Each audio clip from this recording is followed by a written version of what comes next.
nípa àwọn Fúlàní tí wọ́n ń pa èèyàn tán ti ẹ̀ kidnap èèyàn káàkiri tí Sunday Igboho wá wò pé kóun ó jà fún ẹ̀bí ẹ̀tọ́ ọmọ Nàìjíríà pàápàá ọmọ Yorùbá pé kóun ó jà fún wọn táwọn àwọn ìjọba wá wò pé nǹkan tó ń ṣe yóò bójúmu lójú wo lẹ́yìn fi wo ìgbésẹ̀ tíjọba gbé. àti bẹ́ẹ̀ sì ìgbésẹ̀ Sunday Igboho náà ń gbé. ìjọba ó sọ bẹ́ẹ̀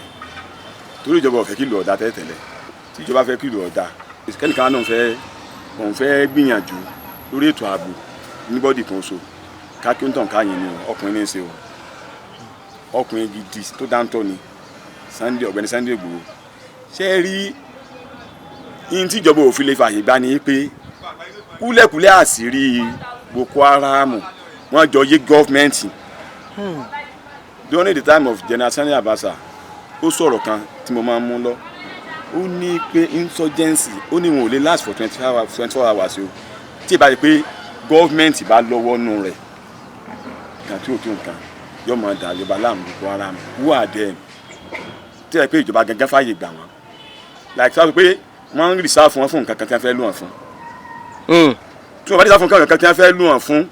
bẹ́ẹ̀ ṣe ń wọ̀nyí yẹn ṣé ẹrù yìí kó ṣeé ṣe kí Amẹ́ríkà kan mú ọ̀daràn kan kó wá lóun filẹ̀ lẹ́kọ̀ọ́ náà lọ́kọ̀ tó dúpọ̀ láàrin oṣù mẹ́ta ẹ jẹ́ ká lọ sí some of African country wa yìí táwa nù rẹ̀ kí wọ́n ti jagun rí most of them ló padà ń dagbé súnmọ́ mi káàkiri they are from Libya from Rwanda so many Burundi so gbogbo wọn yẹn náà ṣe kí ni wọn ò kúrò lóko ọ̀daràn àwọn àǹgọ́ káàkiri àwọn Áfíríkà káàkiri láti máa dáràn kò sọgbọ́n rẹ̀ yóò bá sọ pé tí ẹ̀ bá pa ìjì kẹ́ ẹ fi hàn ìjì báyìí ìjì ò ní bẹ̀rù ìtumọ̀ ní pé tí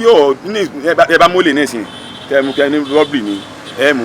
ẹ dàjọ́ kó fún wọn lọ hàngẹ̀ lómi míì wọ́n tẹ̀yìn nípa lójú ẹsẹ̀ ni ṣé ẹ̀ pé ó lé ẹgbẹ́ rẹ̀ tí yóò mọ kọ́sọ̀ pé ikú lè rẹ̀ ẹsẹ̀ olè káwọn tó kúlẹ̀sẹ̀ tó pé ẹ̀ẹ̀sẹ̀ èrè oko eléyìí ń bẹ́ ńlẹ̀